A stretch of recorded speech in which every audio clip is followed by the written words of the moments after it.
দেখতে দেখতে আজকে 8 দিন হয়ে গেল তোমার সাথে কোনো যোগাযোগ নাই।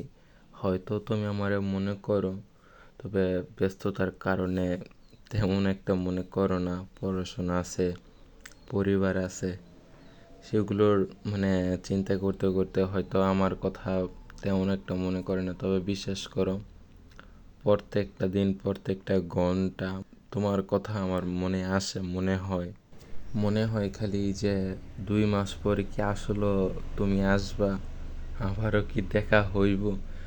এইটা বারবার চিন্তা করি যে একবার মনে করি যে হয়তো আর আসবা না, আবার মনে করি যে না, ভুলে গেছো তো আসবা। মানে নিজেই প্রশ্ন করি, নিজেই তার উত্তর দিই। আমার অপেক্ষা করাটা হয়তো আরো সহজ হতো যদি তোমার সাথে কোনোভাবে কোনো যোগাযোগ যদি হইতো। 2টা মাস আমারটাই যেমন 200 বছরের মতন লাগতেছে, প্রত্যেকটা ঘন্টা যেমন 1 বছরের লেখা মনে হয়। সময় কাটেই না। তুমি থাকতে কথা বলতে বলতে সময় যে কই চলে যাইতো, কখন যাইতো বুঝতামই না।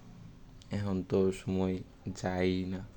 মিথ্যা কথা বইলা লাভ নেই, কারণ আগে যেমন ফোন চালাইতাম, এখন তার তুলনায় ফোন ধরি না, চালাই না। জানি না এখন তুমি কেমন আছো, তবে দোয়া করি যেন সুস্থ থাকো, ভালো থাকো, আবারও যেন দেখা হয়।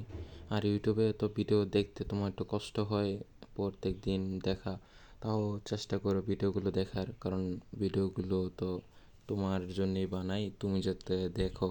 আজকের জন্য যাই, আজকের জন্য ভিডিওটা এতটুকুই। কালকে আবার বিকাল 4টার দিকে ভিডিও দেবো।